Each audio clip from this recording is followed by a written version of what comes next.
ವೇದಾ ಮನೋಹರ ಮಸ್ಕಿ ಅವರೇ, ನಮಸ್ಕಾರ. ನಮಸ್ತೆ. ನಿಮ್ಮ ಬಗ್ಗೆ ಹೇಳಿ ಮೇಡಮ್. ನಾನು ವೇದಾ ಅಂತ ಹೇಳಿ ಗುಡ್ಡದಟ್ಟಿ, ತರೀಕೆರೆ ತಾಲೂಕು, ಚಿಕ್ಕಮಗಳೂರು ಡಿಸ್ಟ್ರಿಕ್ಟಲ್ಲಿ ಫಾರ್ಮಿಂಗ್ ಅಂದರೆ ವ್ಯವಸಾಯ ಮತ್ತು ಹೈನುಗಾರಿಕೆ ಎರಡನ್ನು ಮಾಡ್ತಾ ಇದ್ದೀನಿ. ಕಳೆದ 11 ವರ್ಷದಿಂದ ಈ ಅನುಭವವನ್ನು ಪಡ್ಕೊಳ್ತಾ ಇದ್ದೀನಿ ಕೃಷಿಯಲ್ಲಿ ಮತ್ತು ಹೈನುಗಾರಿಕೆಯಲ್ಲಿ. ಕೃಷಿ ಅಂತ ಬಂದಾಗ ಎಲ್ರಿಗೂ ಅನಿಸೋದೇನು ಅಂತ ಹೇಳಿದರೆ, ಕಷ್ಟಪ್ಪ, ಇದು ಮಾಡಲಿಕ್ಕಾಗೋದಿಲ್ಲ, ಲಾಸ್ ಆಗುತ್ತೆ, ಎಲ್ಲರೂ ಕೂಡ ಬಿಟ್ಟು ಹೋಗೋವಂಥದ್ದು ಸ್ಥಿತಿ, ಆಮೇಲೆ ಆತ್ಮಹತ್ಯೆ ಮಾಡ್ಕೊಳ್ಳೋವಂಥ ಸ್ಥಿತಿ ಎಲ್ಲವೂ ಇದೆ. ಆದರೆ ಕೃಷಿ ಅನ್ನೋದು ಒಂದು ನಮ್ಮ ಜೀವನದ ಅನುಭವ ಇರಬಹುದು, ಅಥವಾ ಇದು ಒಂದು ಸಂಸ್ಥೆ ಅಂತಲೂ ಕೂಡ ಹೇಳಲಿಕ್ಕೆ ನಾನು ಇಷ್ಟಪಡ್ತೀನಿ. ಹೇಗೆ ಒಂದು ಸಂಸ್ಥೆ ಅಂದಾಗ ನಾವು ಅದಕ್ಕೆ ಅಕೌಂಟಬಿಲಿಟಿ ಆಗಿರ್ತೀವಿ, ಅಂದರೆ ಲೆಕ್ಕಪತ್ರ ಇಡುವಂಥದ್ದು ಇರಬಹುದು, ಅಥವಾ ನಾವೇನು ಮಾಡಬೇಕು, ಏನು ತಪ್ಪಾಗಿದೆ, ಯಾವುದರಲ್ಲಿ ನಾವು ಅದನ್ನು ಬೆಳೆಸಬೇಕು, ಇದೆಲ್ಲವೂ ಕೂಡ ಒಂದು ಸಂಸ್ಥೆ ಅಂತ ನಾವು ಮಾಡಿದಾಗ ಯೋಚನೆ ಮಾಡ್ತೀವಿ. ಹಾಗೇ ಕೂಡ ಕೃಷಿಯಲ್ಲೂ ಕೂಡ ನಾವು ಯೋಚನೆ ಮಾಡಬೇಕು. ಇವತ್ತು ನನಗೆ ಅನುಭವಕ್ಕೆ ಬಂದಿರೋದೇನು ಅಂತ ಹೇಳಿದ್ರೆ, ಕೃಷಿಯಲ್ಲಿ ನಾವು ಒಂದೇ ರೀತಿಯ ಕೃಷಿಯನ್ನು ಮಾಡಬಾರ್ದು. ಕೃಷಿ ಅಂತ ಬಂದಾಗ ಸಮಗ್ರ ಕೃಷಿಯನ್ನು ನಾವು ತಗೊಳ್ಬೇಕು. ಉದಾಹರಣೆಗೆ ನಾವು ತೋಟಗಾರಿಕೆನೂ ತಗೊಳ್ಬೇಕು, ಅಥವಾ ಸಣ್ಣ ಬೆಳೆಗಳು ಏನಿದ್ದಾವೆ, ಅರಿಶಿನ ಇರ್ಬೋದು, ಶುಂಠಿ ಇರ್ಬೋದು, ಅಥವಾ ಸಣ್ಣ ಸಣ್ಣ ಬೆಳೆಗಳನ್ನು, ಕಾಳು ಕಡ್ಡಿಗಳಿರ್ಬೋದು, ಇದೆಲ್ಲನೂ ಕೂಡ ಬೆಳ್ಕೊಂಡು ನಾವು ಕೃಷಿಯನ್ನು ಮಾಡಬೇಕಾಗತ್ತೆ. ಕೃಷಿ ಲಾಭದಾಯಕ ಅಂತ ಆಗೋದು ಯಾವಾಗ ಅಂತ ಹೇಳಿದರೆ, ಒಂದು ಕೃಷಿ ಅಂತಂದಾಗ ಒಂದು ಮರ ಗಿಡಗಳನ್ನು ಬೆಳೆಸೋ ದೊಡ್ಡ ದೊಡ್ಡ ಕಮರ್ಷಿಯಲ್ ಕ್ರಾಪ್ ಅಂತ ಏನು ಹೇಳ್ತೀವಿ, ಅದನ್ನು ಮಾಡ್ಕೊಳ್ಬೇಕು. ಅದನ್ನು ಮಾಡ್ಕೊಳ್ಬೇಕಾದಾಗ ಒಂದು ರೀತಿಯಲ್ಲಿ ಮಾರ್ಕೆಟ್ ಏನಾಗಿರುತ್ತೆ ಅಂದರೆ, ಕೃಷಿಯಲ್ಲಿ ತೆಂಗಿಗೆ ಒಂದು ರೇಟ್ ಇರುತ್ತೆ, ಅಡಿಕೆಗೆ ಒಂದು ರೇಟ್ ಇರುತ್ತೆ, ಅರಿಶಿನ ಶುಂಠಿಗೆ ಒಂದು ರೇಟ್ ಇರುತ್ತೆ. ಅಂದರೆ ಕಾಲಕ್ಕೆ ಇದು ಬದಲಾವಣೆ ಆಗ್ತಾನೇ ಇರುತ್ತೆ ಕೃಷಿಯಲ್ಲಿ. ಆವಾಗ ನಾವು ಒಂದೇ ರೀತಿಯ ಬೆಳೆ ಬೆಳೆದಾಗ ನಾವು ರೈತರು ಅದನ್ನಲ್ಲಿ ಲಾಭ ಪಡ್ಕೊಳ್ಳೋಕ್ಕೆ ಕಷ್ಟ ಆಗುತ್ತೆ, ಮತ್ತು ನಾವು ಸೋಲ್ತೀವಿ. ಈ ರೀತಿಯ ಬೇರೆ ಬೇರೆ ಬೆಳೆಗಳನ್ನು ಬೆಳ್ಕೊಂಡು ಅದನ್ನು ನಾವು ಮಾಡಿದಂಥ ಸಂದರ್ಭದಲ್ಲಿ ನಮಗೆ ಕೃಷಿ ಅನ್ನೋದು ಲಾಭದಾಯಕ ಆಗೇ ಇರುತ್ತೆ, ಯಾವತ್ತೂ ಕೂಡ ಅದು ಲಾಸ್ ಆಗೋದಿಲ್ಲ. ಉದಾಹರಣೆಗೆ ನನ್ನ ಅನುಭವಕ್ಕೆ ತಗೊಂಡಾಗ, ನಾನು ತೆಂಗು ಮಾಡಿದ್ದೀನಿ, ಅಡಿಕೆ ಮಾಡಿದ್ದೀನಿ, ಅದರೊಳಗಡೆ ಕಾಳುಮೆಣಸು ಇದೆ, ಕೋಕೋ ಇದೆ, ಅರಿಶಿನ, ಶುಂಠಿ, ಈ ರೀತಿಯ ಬೆಳೆಗಳನ್ನು ನಾನು ಬೆಳ್ಕೊಂಡಿದ್ದೀನಿ. ಒಂದು ಬೆಳೆಗೆ ನನಗೆ ಬೆಲೆ ಸಿಗಲಿಲ್ಲ ಅಂದಾಗ ಇನ್ನೊಂದು ಬೆಳೆಯಲ್ಲಿ ನನಗೆ ಅದಕ್ಕೆ ಲಾಭ ಆಗಲಿಕ್ಕೆ ಸಾಧ್ಯ ಆಗುತ್ತೆ. ಇದನ್ನು ಸಮಗ್ರ ಕೃಷಿ ಅಂತ ನಾವು ಹೇಳ್ತೀವಿ. ಈ ರೀತಿಯ ಕೃಷಿಯನ್ನು ನಾವು ಮಾಡಿದಾಗ ನಮಗೆ ಲಾಭದಾಯಕ ಆಗೇ ಆಗುತ್ತೆ. ನನ್ನ ಅನುಭವಕ್ಕೆ ಬಂದಾಗ ನಾನು ಈ ರೀತಿಯ ಕೃಷಿ ಮಾಡಿದಾಗ ಲಾಭ ಆಗಿದೆ ನನಗೆ. ಒಂದು ವರ್ಷ ನನಗೆ ಒಂದು ಬೆಳೆಯಲ್ಲಿ ನಷ್ಟ ಆದರೆ ಇನ್ನೊಂದು ಬೆಳೆಯಲ್ಲಿ ಅದನ್ನು ನಾನು ಆ ಲಾಭವನ್ನು ಪಡ್ಕೊಳ್ತೇನೆ. ಸಮಗ್ರ ಕೃಷಿ ಅನ್ನೋದು ಇದಕ್ಕೇನೆ. ಹಾಗೆಯೇ ನಾವು ಕೃಷಿ ಅಂತ ಬಂದಾಗ ನಾವೇನು ಮಾಡ್ತೀವಿ ಅಂತಂದರೆ, ಒಂದಿಷ್ಟು ಬೆಳೆ ಬೆಳಿತೀವಿ, ಅದಕ್ಕೊಂದಿಷ್ಟು ರಾಸಾಯನಿಕ ಗೊಬ್ಬರ ಕೊಡ್ತೀವಿ, ಬೆಳೆ ತೊಗೊಳ್ತೀವಿ, ಉತ್ಪಾದನೆ ಮಾಡ್ತೀವಿ, ಅದನ್ನು ಮಾಡ್ತೀವಿ. ಆದರೆ ಕೃಷಿ ಅಂದಾಗ ನಾವು ಭೂಮಿಯನ್ನು ಕೂಡ ಪರಿಗಣಿಸಬೇಕಾಗತ್ತೆ. ನಾವು ಯಾವಾಗ ನಾವು ರಾಸಾಯನಿಕ ಗೊಬ್ಬರವನ್ನು ಕೊಟ್ಟು ಭೂಮಿಯನ್ನು ಹಾಳು ಮಾಡಿಕೊಂಡು ಬರೀ ಬೆಳೆ ಬಗ್ಗೆ ಅಷ್ಟೇ ನಾವು ಗಮನ ಕೊಡ್ತೀವಿ ಅಂದರೆ ಅದಕ್ಕೆ ಕೃಷಿ ಅಂತ ಹೇಳೋದಿಲ್ಲ. ಅದರಿಂದ ನಾವು ಆ ವರ್ಷಕ್ಕೆ ಆ ದಿನಗಳಲ್ಲಿ ನಮಗೆ ಲಾಭ ಬರ್ಬೋದು, ಆದರೆ ಅದು ನಾವು ಯಾವಾಗಲೂ ಕೃಷಿನ ಮುಂದಿನ ಜನಾಂಗಕ್ಕೂ ಮತ್ತು ಮುಂದಿನ ಇದಕ್ಕೂ ನಾವು ಯೋಚನೆ ಮಾಡಬೇಕಾಗತ್ತೆ. ಆವಾಗ ನಾವು ಭೂಮಿ ಬಗ್ಗೆನೂ ಯೋಚನೆ ಮಾಡಬೇಕು. ನಮ್ಮ ಭೂಮಿ ಯಾವ ರೀತಿಯ ಫಲವತ್ತತೆ ಇದೆ, ಏನು ಬೇಡ್ತಾ ಇದೆ ಭೂಮಿ ಅಂಥೇಳಿ ಯೋಚನೆ ಮಾಡಬೇಕು. ಅದಕ್ಕಿಂತ ಮುಂಚೆ ನಾವು ನಮ್ಮ ಮಣ್ಣನ್ನು ಪರೀಕ್ಷೆ ಮಾಡಿಕೊಳ್ಬೇಕು. ಮಣ್ಣು ಪರೀಕ್ಷೆ ಮಾಡಿದಾಗ ನಮಗೆ ಅದರೊಳಗಡೆ ಏನಿದೆ, ಯಾವುದು ಕೊರತೆ ಇದೆ, ನಮ್ಮ ಮಣ್ಣಿನ pH ಅಂತ ಹೇಳ್ತೀವಿ, ಅದು ಯಾವ ರೀತಿ ಇದೆ ಅನ್ನೋದು ಗೊತ್ತಾಗುತ್ತೆ. ಆ ಬೇಸಿಸ್ ಮೇಲೆ, ಆ ಆಧಾರದ ಮೇಲೆ ನಾವು ಅದಕ್ಕೆ ಯಾವ ರೀತಿಯ ಗೊಬ್ಬರಗಳನ್ನು ಕೊಡಬೇಕು, ನಮ್ಮ ಗೊಬ್ಬರ ಕೊಟ್ಟಾಗ ನಾವು ಭೂಮಿಯನ್ನು ಫಲವತ್ತತೆ ಮಾಡಬೇಕು. ಭೂಮಿ ಫಲವತ್ತತೆ ಇದ್ದಾಗ ಸಹಜವಾಗಿ ನಮ್ಮ ಬೆಳೆಯಲ್ಲೂ ಕೂಡ ಉತ್ಪಾದನೆ ಜಾಸ್ತಿ ಆಗುತ್ತೆ. ಈ ರೀತಿಯ ನಾವು ಯೋಚನೆಯನ್ನು ಕೃಷಿಯಲ್ಲಿ ಯೋಚನೆ ಮಾಡಬೇಕು. ನಾವೀಗ ಭೂಮಿಗೆ ಫಲವತ್ತತೆ ಮಾಡಬೇಕಂದ್ರೆ ಹೇಗೆ ಮಾಡಬೇಕು? ರಾಸಾಯನಿಕ ಗೊಬ್ಬರ ಕೊಡೋದ್ರಿಂದ ಫಲವತ್ತತೆ ಆಗೋದಿಲ್ಲ. ಹಾಗಾದರೆ ಹೇಗೆ? ಅದಕ್ಕೆ ಪೂರಕವಾಗಿ ನಾವು ಹೈನುಗಾರಿಕೆಯನ್ನು ಮಾಡಿಕೊಳ್ಳಲೇಬೇಕಾಗತ್ತೆ. ಹೈನುಗಾರಿಕೆ ಇಲ್ಲದೆಲೆ ಇದ್ದರೆ ನಾವು ಕೃಷಿ ಮಾಡ್ತೀವಿ ಅಂದರೆ ನಾವು ಬರೀ ಲಾಭವನ್ನಷ್ಟೇ ನೋಡ್ತಾ ಇದ್ದೀವಿ ಹೊರತು ಭೂಮಿಯನ್ನು ನೋಡ್ತಾ ಇಲ್ಲ. ನಮ್ಮ ಮುಂದಿನ ಜನಾಂಗಕ್ಕೆ ನಾವು ಭೂಮಿಯನ್ನು ಕೊಡ್ತಾ ಇಲ್ಲ. ನಾವು ಬರೀ ಅವತ್ತಿನ ನಾವೇನು ಬದುಕಬೇಕು ಅದನ್ನಷ್ಟೇ ನಾವು ಯೋಚನೆ ಮಾಡ್ತೀವಿ. ಹೈನುಗಾರಿಕೆ ಬಂದಾಗ ಹೇಗಪ್ಪ ಹೈನುಗಾರಿಕೆ ಮಾಡೋದು? ಇವತ್ತಿನ ಸ್ಥಿತಿಯಲ್ಲಿ ಎಷ್ಟೋ ಒಂದು ಹೈನುಗಾರಿಕೆ ಪ್ರಾರಂಭ ಮಾಡಿದವರು ಮುಚ್ಕೊಂಡು ಹೋಗಿದ್ದಾರೆ. ಕಾರಣ ಇಷ್ಟೇ, ಹೈನುಗಾರಿಕೆ ಅಂದಾಗ ನಾವು ಬರೀ ಹಾಲಷ್ಟೇ ಯೋಚನೆ ಮಾಡ್ತೀವಿ. ಹೈನುಗಾರಿಕೆ ಅಂದರೆ ಹಾಲು ಅಷ್ಟೇ ಅಲ್ಲ. ಹೈನುಗಾರಿಕೆಯಿಂದ ನಾವು ಗೋಬರ್ ಗ್ಯಾಸನ್ನು ಪಡ್ಕೊಳ್ಬಹುದು, ಗೊಬ್ಬರವನ್ನು ಪಡ್ಕೊಳ್ಬಹುದು, ಹಾಲು ಉತ್ಪಾದನೆ ಮಾಡಿ ಹಾಲಿಂದ ಬೆಣ್ಣೆ, ತುಪ್ಪ ಈ ಥರನೂ ಯೋಚನೆ ಮಾಡಬಹುದು. ಆಮೇಲೆ ನಾವು ಪನ್ನೀರನ್ನು ಕೂಡ ಯೋಚನೆ ಮಾಡ್ಬೋದು. ಇಷ್ಟೆಲ್ಲ ಯೋಚನೆ ಮಾಡಿದಾಗ ನಮಗೆ ಹೈನುಗಾರಿಕೆ ಲಾಭದಾಯಕ ಆಗುತ್ತೆ. ಹೈನುಗಾರಿಕೆ ಮಾಡೋ 10 ವರ್ಷದ ಅನುಭವವನ್ನು ಪಡ್ಕೊಂಡಿದ್ದೀನಿ. ಇವತ್ತು ಕೂಡ ನನಗೆ ಲಾಭದಾಯಕದಲ್ಲಿದೆ. ನಾನು ಹಾಲಿನ ಬಗ್ಗೆ ಯೋಚನೆ ಮಾಡ್ತಾ ಇಲ್ಲ, ನಾನು ಈ ರೀತಿಯ ಬೈ ಪ್ರಾಡಕ್ಟ್ಸ್ ಅಂತ ಏನು ಹೇಳ್ತೀವಿ ಅದ್ರ ಬಗ್ಗೆ ಯೋಚನೆ ಮಾಡ್ತಾ ಇದ್ದೀನಿ. ಇವತ್ತು ನನಗೆ ನಾನು ಮಾಡುವಂಥ ತುಪ್ಪದಲ್ಲಿ ನನಗೆ 1 kgಗೆ ನಾನು 1500 ರೂಪಾಯಿಯನ್ನು ನಾನು ಅದಕ್ಕೆ ಬೆಲೆ ಕಟ್ಟಿದ್ದೀನಿ. ಅಷ್ಟೂ ಕೂಡ ನನಗೆ ತುಂಬ ಬೇಡಿಕೆ ಇದೆ. ನನಗೆ ಆ್ಯಕ್ಚುಲಿ ಬೇಡಿಕೆಗೆ ತಕ್ಕಂಗೆ ನನಗೆ ಪೂರೈಕೆ ಮಾಡಲಿಕ್ಕೂ ಕೂಡ ಆಗ್ತಾ ಇಲ್ಲ. ಹಾಗಾಗಿ ಹೈನುಗಾರಿಕೆಯಲ್ಲಿ ಲಾಭ ಇದೆ, ಆದರೆ ಹಾಲು ಒಂದೇ ಅಂತ ನಾವು ಯೋಚನೆ ಮಾಡಿದರೆ ಹಾಲಲ್ಲಿ ಲಾಭ ಆಗಲಿಕ್ಕೆ ಸಾಧ್ಯ ಇಲ್ಲ. ಹಾಗೆಯೇ ಕೂಡ ನಾವು ಇನ್ನೊಂದು ಭಾಗದಲ್ಲಿ ಗೊಬ್ಬರವನ್ನು ಯೋಚನೆ ಮಾಡಿದರೆ, ಸಗಣಿ ಗೊಬ್ಬರ ಇವತ್ತು ನಾವು ಒಂದು ಟ್ರ್ಯಾಕ್ಟ್ರಿಗೆ ಏನಿಲ್ಲ ಅಂದರೆ 7,000ದಿಂದ 8,000 ರೂಪಾಯಿ ಒಂದು ಟ್ರ್ಯಾಕ್ಟ್ರಿಗೆ ನಾವು ಕೊಡ್ತೀವಿ. ಆದರೆ ನಾವು ಅದನ್ನು ತಂದು ಹಾಕಿದಾಗ ಅಲ್ಲಿ ಯಾವ ರೀತಿಯ ಗೊಬ್ಬರವನ್ನು ತಯಾರು ಮಾಡಿದರೆ ಅದನ್ನು ನಾನು ತಂದು ತೋಟಕ್ಕೆ ಹಾಕಿದಾಗ ನನ್ನ ಬೆಳೆಗಳಲ್ಲಿ ಯಾವ ರೀತಿಯ ಪರಿಣಾಮ ಆಗಿದೆ ಅನ್ನೋದು ನಮಗೆ ಗೊತ್ತಾಗೋದಿಲ್ಲ. ಹಾಗಾಗಿ ನಾವು ನಮ್ಮದೇ ಆದಂಥ ಹೈನುಗಾರಿಕೆಯನ್ನು ಮಾಡಿಕೊಂಡಾಗ ನಮಗೆ ಅದರೊಳಗಡೆ ಈಗ ಗೊಬ್ಬರವನ್ನೇ ನಾವು ಮಾರಿದರೆ ಒಂದು ಟ್ರ್ಯಾಕ್ಟ್ರಿಗೆ 7,000ದಿಂದ 8,000 ರೂಪಾಯಿ ಅಂತ ಹೇಳಿದರೆ ನಾವು ಅಟ್ಲೀಸ್ಟ್ ನಾನು ಒಂದು 2 ಹಸುವನ್ನು ಇಟ್ಟುಕೊಂಡ್ರೆ ನಾನು 1 ಎಕರೆ ಜಾಗವನ್ನು ನಾನು 1 ಎಕರೆ ನಾನು ಹೈನುಗಾರಿಕೆಯಿಂದ ನಾನು ಮಾಡ್ಕೊಳ್ಬೋದು, ಅದಕ್ಕೆ ಗೊಬ್ಬರವನ್ನು ತಯಾರು ಮಾಡ್ಕೊಳ್ಬೋದು. ಅದೇ ನಾವು ಸ್ವಲ್ಪ ಹೆಚ್ಚು ಪ್ರಮಾಣದಲ್ಲಿ ಮಾಡಿದಾಗ ನಾವು ಅದನ್ನು ಮಾರಬಹುದು. ಮಾರಿದಾಗ ಒಂದು ಟ್ರ್ಯಾಕ್ಟರ್ 7,000ರಿಂದ 8,000 ಬಂದರೂ ಕೂಡ ನನಗೆ ಅಟ್ಲೀಸ್ಟ್ ಒಂದು 20 ಟ್ರ್ಯಾಕ್ಟರ್ ನಾನು ಬಂದರೂ ಕೂಡ 20 × 7 ನಾವು ಅಲ್ಲಿಗೆ ಲಾಭವನ್ನು ಅದರಿಂದ ತೊಗೊಳ್ಬೋದು. ಅಷ್ಟೇ ಅಲ್ಲ, ಹೈನುಗಾರಿಕೆ ನೀವು ದೊಡ್ಡ ಪ್ರಮಾಣದಲ್ಲಿ ಮಾಡ್ತೀವಿ ಅಂದರೆ ಅದರಲ್ಲಿ ಬರತಕ್ಕಂಥ ಕರುಗಳಿರಬಹುದು, ಕರುಗಳಲ್ಲೂ ಕೂಡ ಲಾಭ ಇದೆ ನಮಗೆ. ಹಾಗೆಯೇ ಹಸುಗಳನ್ನು ಕೂಡ ನಾವು ಮಾರಿದರೆ ಅದರಿಂದನೂ ಕೂಡ ನಮಗೆ ಲಾಭ ಇದೆ. ಹೀಗಾಗಿ ನಾವು ಬೇರೆ ಬೇರೆ ರೀತಿಯಲ್ಲಿ ಭಾಗದಲ್ಲಿ ಆ್ಯಂಗಲಲ್ಲಿ ನಾವು ಯೋಚನೆ ಮಾಡಬೇಕು ಹೈನುಗಾರಿಕೆ ಅಂತ ಹೇಳಿದರೆ. ಉದಾಹರಣೆಗೆ ನಾನೊಂದು ಎಕ್ಸ್ಪೆರಿಮೆಂಟ್ ಮಾಡಿದ್ದೀನಿ ನನ್ನ ಹೈನುಗಾರಿಕೆಯಲ್ಲಿ. ಹೇಗೆ ಅಂದರೆ HF ಮತ್ತು ಜರ್ಸಿ ಅಂತ ಏನಿದೆ, ಆ ಹಸುಗಳಲ್ಲಿ ಹೆಚ್ಚು ಹಾಲು ಕೊಡುವಂಥ ಹಸುವಿಗೆ ನಾನು ನಮ್ಮ ದೇಸಿ ಬ್ರೀಡನ್ನು ಇನ್ಸಿಮಿನೇಷನ್ ಮಾಡಿಸಿದ್ದೀನಿ. ಅದರಲ್ಲಿ ರೆಡ್ ಸಿಂಧಿ, ಸಾಯಿವಾಲ, ಗೀರು. ನನಗೆ ಇವತ್ತಿನ ದಿವಸ ನಾನು ಇದನ್ನು ಪ್ರಾರಂಭ ಮಾಡಿ 5 ವರ್ಷ ಆಯಿತು. ಇವತ್ತಿನ ದಿವಸ ನನಗೆ ಬರುವಂತಹ ಗಂಡು ಕರುಗಳು ಏನಿದ್ದಾವೆ ಅದನ್ನು ಎತ್ತುಗಳ ರೂಪದಲ್ಲಿ ಮಾಡಿ ಜೋಡಿ ಮಾಡಿ ಅದನ್ನು ನಾನು ಮಾರ್ತಾಯಿದ್ದೀನಿ. ನನಗೆ ಇಲ್ಲಿ ಗಂಡು ಕರುಗಳು ಕೂಡ ಲಾಭ, ಹೆಣ್ಣು ಕರುಗಳು ಹುಟ್ಟಿದಾಗ ಅದೂ ಲಾಭ. ಹಾಗೆಯೇ ನನ್ನ ಹುಟ್ಟಿದಕ್ಕಂಥ ಕೊಟ್ಟಿಗೆಯಲ್ಲಿರ್ತಕ್ಕಂಥ ಹಸುಗಳನ್ನ ಮಾರಿದ್ರೆ ಅದೂ ಲಾಭ. ಈ ಕಡೆ ನನಗೆ ಒಂದು ಹಾಲಿಂದ ಲಾಭ, ನಾನು ಬೈ ಪ್ರಾಡಕ್ಟ್ಸ್ ಮಾಡೋ ತುಪ್ಪದಿಂದ ಲಾಭ, ಗೋಬರ್ ಗ್ಯಾಸಿಂದ ಇಡೀ ನಮ್ಮ ಮನೆಗಳಲ್ಲಿ ಎಲ್ಲರಿಗೂ ಕೂಡ ನಾವು ಅದನ್ನು ಕೊಡ್ತಾ ಇದ್ದೀವಿ, ಅದು ಲಾಭ ನನಗೆ. ಆಮೇಲೆ ಹಾಗೆ ಈಗೇನು ನಾನು ಗಂಡು ಕರುಗಳು ಅಂತ ಹೇಳಿದ್ದೀನಿ ಅದರಿಂದ ಮೇಲೆ ಲಾಭ. ಆಮೇಲೆ ಗೋಬರ್ ಗ್ಯಾಸಿಂದ ಬರುವಂಥ ಸ್ಲರಿ ಏನಿದೆ ಅದು ನನ್ನ ತೋಟಕ್ಕೆ ಹಾಕೋದ್ರಿಂದ ಅದರಿಂದನೂ ಕೂಡ ನನ್ನ ಕಳೆ ಕೂಡ ಕಂಟ್ರೋಲ್ ಆಗಿದೆ. ಹೀಗೆ ಇದನ್ನು ಹೈನುಗಾರಿಕೆ ಮಾಡೋದ್ರಿಂದ ನಮಗೆ ತೋಟಗಳಿಗೂ ಅನುಕೂಲ ಆಗುತ್ತೆ, ನಮ್ಮ ಭೂಮಿಯೂ ಫಲವತ್ತತೆ ಆಗುತ್ತೆ, ಹಾಗೆಯೇ ನಾವು ಕೂಡ ಅದರಿಂದ ಲಾಭವನ್ನು ಪಡ್ಕೊಳ್ಬೋದು. ಯಾವುದೇ ಒಬ್ಬ ರೈತ ಇರಲಿ, ಅವನು ಹೈನುಗಾರಿಕೆ ಅಟ್ಲೀಸ್ಟ್ 1 ಅಥವಾ 2 ಆದರೂ ಕೂಡ ನಾವು ದನಗಳನ್ನು ಸಾಕೋದು ಭಾಳ ಒಳ್ಳೆಯದು. ನಮ್ಮ ಆರೋಗ್ಯ ದೃಷ್ಟಿಯಿಂದ ಇರ್ಬೋದು, ನಮ್ಮ ಭೂಮಿ ದೃಷ್ಟಿಯಿಂದ ಇರ್ಬೋದು, ನಮ್ಮ ಬೆಳೆಯಲ್ಲಿ ಬರ್ತಕ್ಕಂಥ ಉತ್ಪಾದನೆ ದೃಷ್ಟಿಯಿಂದ ಇದರಿಂದನೂ ಕೂಡ ನಮಗೆ ಲಾಭ ಇದೆ ಹೈನುಗಾರಿಕೆ ಮಾಡೋದ್ರಿಂದ. ಹಾಗೆಯೇ ಇನ್ನೊಂದು ವಿಷಯ ಹೇಳಬೇಕು ಅಂತ ಹೇಳಿದರೆ, ನಾನು ಮೊದಲೇ ಹೇಳಿದೆ ಮಣ್ಣು ಪರೀಕ್ಷೆ ಮಾಡಿಸ್ಬೇಕು ಅಂತ ಹೇಳಿ. ನಾವು ಮಣ್ಣಲ್ಲಿ ಏನೇನು ಗುಣಗಳಿದೆ ಇಲ್ಲ ಅದನ್ನು ಕೂಡ ಮಾಡಬೇಕಾದ್ರೆ ನಾವು ಅದರೊಳಗೆ ಏನು ಕೊರತೆ ಇದೆ, ಇವತ್ತಿನ ದಿವಸ ನಾವೇನು ಮಾಡ್ತೀವಿ ಅಂದರೆ ನಮ್ಮ ಏನು ಅನುಭವ ಇದೆ ಅದನ್ನಷ್ಟೇ ನಾವು ಮಾಡ್ಕೊಂಡು ಕೃಷಿ ಮಾಡ್ತೀವಿ. ಆದರೆ ಅದಷ್ಟೇ ಅಲ್ಲ, ಇವತ್ತು ನಮ್ಮ ಕೃಷಿ ಮಾಡಬೇಕಾದ್ರೆ ನಮಗೆ ಆದಷ್ಟು ಬೇಕಾದಷ್ಟು ಇಂಪ್ಲಿಮೆಂಟ್ಸ್ ಬಂದಿದೆ, ಅಂದರೆ ಹೊಸ ಹೊಸ ರೀತಿಯ ಉಪಕರಣಗಳು ಬಂದಿದೆ, ಅದನ್ನು ಕೂಡ ನಾವು ಬಳಸಬೇಕಾಗತ್ತೆ. ಯಾಕಂದರೆ ಇವತ್ತು ಲೇಬರ್ ಪ್ರಾಬ್ಲಮ್ ತುಂಬ ದೊಡ್ಡ ಇಶ್ಯೂ, ಅಲ್ಲಿ ಕೆಲಸಗಾರರು ಸಿಗಲಾರ್ದು ಅನ್ನೋದಂಥದ್ದು ಬಹಳ ದೊಡ್ಡ ಇಶ್ಯೂ ಆಗಿದೆ ಅದು. ಹಾಗಾಗಿ ನಾವೇನು ಮಾಡಬೇಕು, ನಮ್ಮ ಇದನ್ನು ನಾವು ವ್ಯವಸಾಯ ಮಾಡಲೇಬೇಕನ್ಕಂದ್ರೆ ನಾವು ಈಗ ಬಂದಿರತಕ್ಕಂಥ ಹೊಸ ಹೊಸ ಉಪಕರಣಗಳನ್ನು ಬಳಸಬೇಕಾಗತ್ತೆ. ಹಳೆ ಪದ್ಧತಿಯನ್ನು ಬಳಸಬೇಕಾಗತ್ತೆ, ಹೊಸ ಪದ್ಧತಿಯನ್ನು ನಾವು ಬಳಸಬೇಕಾಗತ್ತೆ. ಹಾಗೆಯೇ ನಮ್ಮ ಬೀಜ ಉತ್ಪಾದನೆಯಲ್ಲೂ ಕೂಡ ಬದಲಾವಣೆಗಳಾಗಿದೆ, ನಾವು ಉಪಯೋಗಿಸುವಂಥ ಗೊಬ್ಬರಗಳು ಕೂಡ ಬದಲಾವಣೆ ಆಗಿದೆ. ಇದೆಲ್ಲನೂ ಕೂಡ ಗಮನಿಸಿದಾಗ ನಾವು ಹೊಸ ತಂತ್ರಜ್ಞಾನ ಜೊತೆಗೂ ಇರಬೇಕು, ಹಳೆಯ ತಂತ್ರಜ್ಞಾನ ಜೊತೆಗೂ ಇರಬೇಕು. ಹಾಗೆ ಬೀಜದ ವಿಷಯಕ್ಕೆ ಬಂದಾಗ ನಾವು ನಮ್ಮಲ್ಲೇ ನಾವು ಬೀಜಗಳನ್ನ ತಯಾರು ಮಾಡ್ಕೊಳ್ಳೋದು ಭಾಳ ಒಳ್ಳೆಯದು. ನಾವು ಇನ್ನೊಬ್ಬರನ್ನ ಅವಲಂಬಿಸೋದಕ್ಕಿಂತ ನಾವೇ ಮಾಡೋದು. ಉದಾಹರಣೆಗೆ ನಾನು ಭತ್ತದ ಇದರಲ್ಲಿ ಬೀಜವನ್ನು ನಾನೇ ಮಾಡ್ಕೊಳ್ತೇನೆ, ನಾನೇ ಮಾಡಿ ನಾನೇ ಅದನ್ನು ನನ್ನ ಭೂಮಿಯಲ್ಲಿ ಹಾಕಿ ನಾನೇ ಬೆಳಿತೇನೆ. ಯಾವುದೇ ರೀತಿಯ ರಾಸಾಯನಿಕ ಸ್ಪ್ರೇಗಳನ್ನು ನಾವು ಮಾಡೋದಿಲ್ಲ, ಅಂದರೆ ಔಷಧಿಯನ್ನು ಸಿಂಪರಣೆ ಮಾಡೋದಿಲ್ಲ.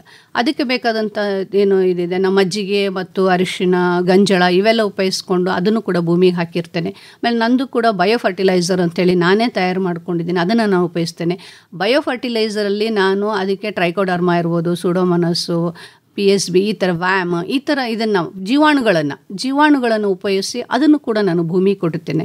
ನನ್ನ ಭೂಮಿ ಈಗ ಫಲವತ್ತತೆಯಾಗಿ, ನೀರಿನ ಫಲವತ್ತೆ ಯಾವಾಗ ಭೂಮಿ ಇರಲ್ಲೋ ಆವಾಗ ನೀರಿನ ಅಂಶ ಜಾಸ್ತಿ ಕೊಡಬೇಕಾಗತ್ತೆ. ನಾವು ಫಲವತ್ತತೆ ಯಾವಾಗ ಇರುತ್ತೋ ಅಂದರೆ ಭೂಮಿ ಫಲವತ್ತತೆಯಾಗಿದ್ದಾಗ ಆವಾಗ ನೀರಿನ ಅಂಶನೂ ಕೂಡ ಕಡಿಮೆ ಕೊಟ್ಟರೆ ಸಾಕಾಗತ್ತೆ. ಅಲ್ಲಿಗೆ ಎಲ್ಲ ನಿರ್ವಹಣೆಯನ್ನು ಕೂಡ ನಾವು ಮಾಡಬೇಕಾಗತ್ತೆ. ಒಂದು ಗೊಬ್ಬರದ ನಿರ್ವಹಣೆ, ನೀರಿನ ನಿರ್ವಹಣೆ, ಬೆಳೆಗಳ ನಿರ್ವಹಣೆ, ಹಾಗೆಯೇ ಮಾರ್ಕೆಟಿಂಗ್ ಕೂಡ. ಇವತ್ತು ನಾನು ತಯಾರಿಸ್ತಕ್ಕಂತಹ ಪ್ರಾಡಕ್ಟ್ ಏನಿದೆ, ಅರಿಶಿನ, ಶುಂಠಿ, ಕಾಳುಮೆಣಸು, ಕೊಬ್ಬರಿ ಎಣ್ಣೆ, ಈ ಥರ ಏನು ನಾನು ಪ್ರಾಡಕ್ಟ್ ನನ್ನದೇ ಆದ ಬ್ರ್ಯಾಂಡಲ್ಲಿ ನಾನು ಮಾಡ್ತಾ ಇದ್ದೀನಿ, ಅದಕ್ಕೂ ಕೂಡ ನಾನು ಸಾವಯವ ರೀತಿಯಲ್ಲಿ ಮಾಡ್ತಿರೋದ್ರಿಂದ ಅದಕ್ಕೂ ಕೂಡ ನನಗೆ ಮಾರ್ಕೆಟಿಂಗ್ ಇದೆ. ಇವತ್ತು ನನ್ನ ಪ್ರಾಡಕ್ಟಿಗೆ ಡಿಮ್ಯಾಂಡ್ ಇದೆ.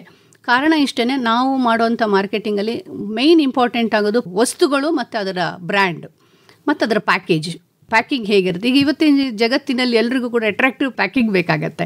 ಹಾಗಾಗಿ ಆ ಪ್ಯಾಕಿಂಗನ್ನು ನಾವು ಹೇಗೆ ಮಾಡ್ತೀವಿ, ಜನಕ್ಕೆ ಅದನ್ನು ಹಿಡಿಸ್ಬೇಕು, ಅದನ್ನು ನೋಡಿದರೆ ಹೌದಪ್ಪ ಇದನ್ನು ತೊಗೊಳ್ಬೇಕು ಅಂತ ಅನ್ನಿಸ್ಬೇಕು. ಅದ್ರ ಒಳಗಡೆ ಪ್ರಾಡಕ್ಟು ಕೂಡ ಚೆನ್ನಾಗಿರಬೇಕು, ಅದನ್ನು ಕೂಡ ನಾನು ಗಮನಿಸ್ತಾ ಇದ್ದೀನಿ. ನಾನು ಮಾರ್ಕೆಟಿಂಗ್ ಮಾಡಬೇಕಾದ್ರೆ ನಂದು ವೆಬ್ಸೈಟ್ ತಯಾರು ಮಾಡ್ಕೊಂಡಿದ್ದೀನಿ. ಆಮೇಲೆ ಅದಕ್ಕೆ ಬೇಕಂತಕ್ಕಂಥ ಪ್ಯಾಕಿಂಗ್ ಇದನ್ನು ಕೂಡ ಅಟ್ರಾಕ್ಟಿವ್ ಪ್ಯಾಕಿಂಗ್ ಮಾಡ್ಕೊಂಡಿದ್ದೀನಿ. ಹಾಗೆ ಅದಕ್ಕೆ ಒಳಗಡೆ ನಾನೇನು ಅದಕ್ಕೆ ಪದಾರ್ಥಗಳನ್ನು ಇದು ಮಾಡ್ತಾರೆ ಅದನ್ನು ಕೂಡ ಸಾವಯವಾಗಿ ಬೆಳೆದು ಅದನ್ನು ಪ್ರಾಡಕ್ಟ್ ಮಾಡಿಸಿದ್ದೀನಿ. ಅದನ್ನು ಕೂಡ ಟೆಸ್ಟಿಗೆ ಕಳಿಸಿದ್ದೀನಿ. ಟೆಸ್ಟಲ್ಲೂ ಕೂಡ ಇದರೊಳಗಡೆ ಯಾವುದೇ ಪೆಸ್ಟಿಸೈಡ್ಸ್ ಆಗಲಿ ಇದು ಇಲ್ಲ ಅಂತ ಹೇಳಿ ಬಂದಿದೆ.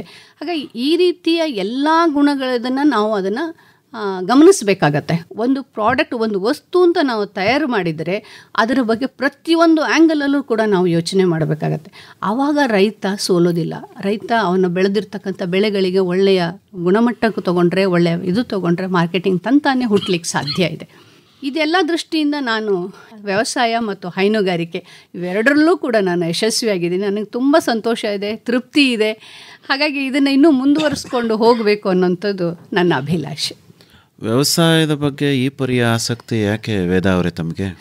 ಬೇಸಿಕಲಿ ನಾನು ವ್ಯವಸಾಯ ಕುಟುಂಬದಿಂದ ಬಂದವಳು. ನನ್ನ ತಂದೆ ಕಾಲದಿಂದನೂ ಕೂಡ ನಾವು ವ್ಯವಸಾಯದಲ್ಲಿ ಬಂದವರು.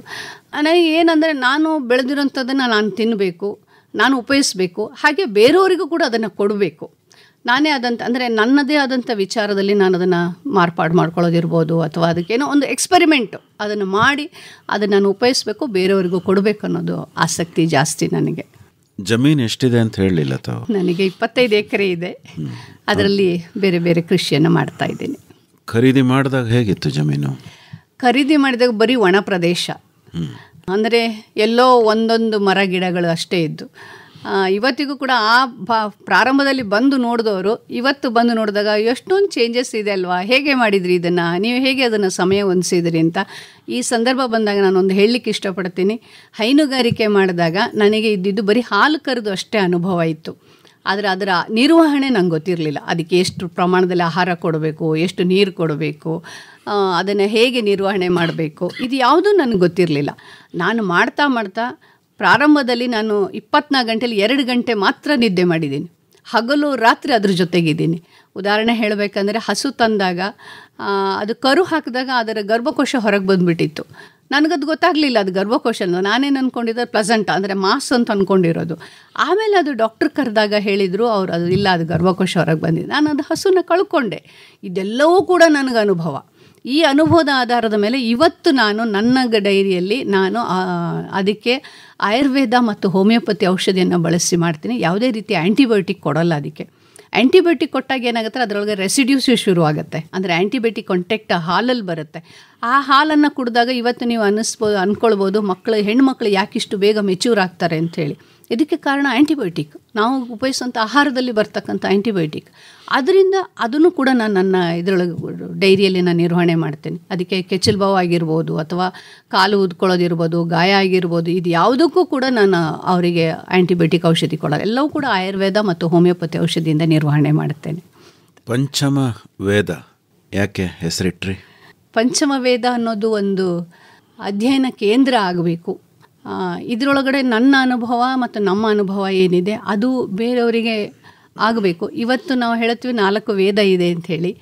ಪಂಚಮ ವೇದ ಅನ್ನೋದು 5ನೇ ವೇದ, ಅಂದರೆ ಅಧ್ಯಯನಕ್ಕೆ ಪೂರಕವಾಗಿ ಆಗಬೇಕು ಅನ್ನೋ ಉದ್ದೇಶದಿಂದ ಇದಕ್ಕೆ ಪಂಚಮ ವೇದ ಅಂತ ಹೆಸರಿಟ್ಟು. ನಿಮಗೆ ಇದೇ ತರಹ ತೋಟವನ್ನು ಅಭಿವೃದ್ಧಿ ಮಾಡಬೇಕು ಅನ್ನೋ ಒಂದು ಕಲ್ಪನೆ ಇಟ್ಕೊಂಡು ಅಭಿವೃದ್ಧಿ ಮಾಡಿದ್ರ, ಅಥವಾ ಸುಮ್ಮನೆ ಅದಾಗೆ ಅಭಿವೃದ್ಧಿ ಆಗ್ತಾ ಹೋಯ್ತಾ ಹೇಗೆ? ಇಲ್ಲ, ನನಗೆ ಕಲ್ಪನೆ ಇತ್ತು, ಇಲ್ಲಿ ಒಂದು ತೋಟ ಮಾಡಬೇಕು, ಈ ತೋಟದಲ್ಲಿ ನಾನು ಎಕ್ಸ್ಪೆರಿಮೆಂಟ್ ಮಾಡಬೇಕು.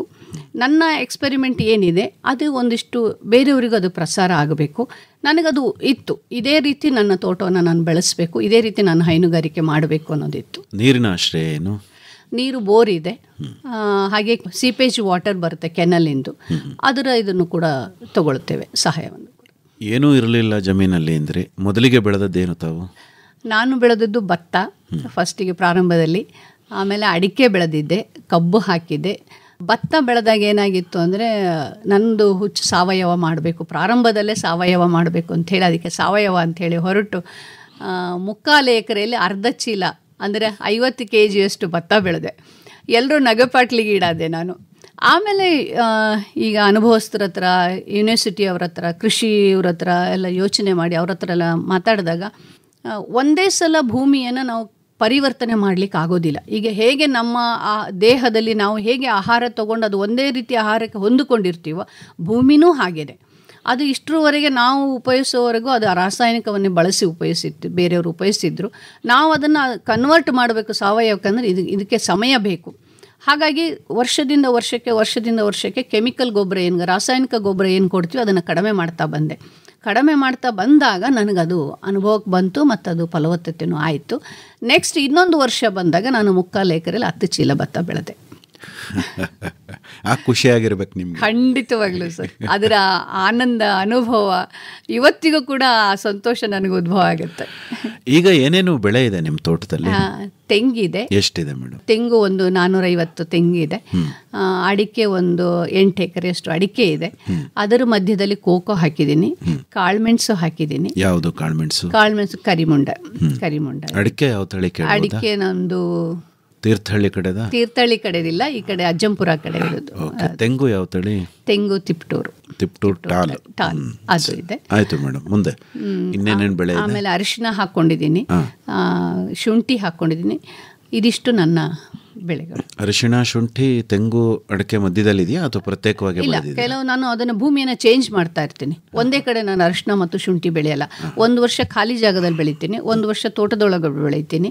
ಹಾಗಾಗಿ ಅದು ಚೇಂಜ್ ಆಗ್ತಾ ಇರುತ್ತೆ. ಎಷ್ಟು ಪ್ರದೇಶದಲ್ಲಿ ಬೆಳಿತೀರಿ ಶುಂಠಿ ಅರಿಶಿಣ? ಶುಂಠಿ ಅರಿಶಿಣ ನಾನೊಂದು 1/4 ಎಕರೆಯಲ್ಲಿ ಶುಂಠಿ ಹಾಕಿರ್ತೀನಿ, ಒಂದು ಅರ್ಧ 3/4 ಎಕರೆಯಲ್ಲಿ ಅರಿಶಿಣ ಹಾಕಿರ್ತೀನಿ.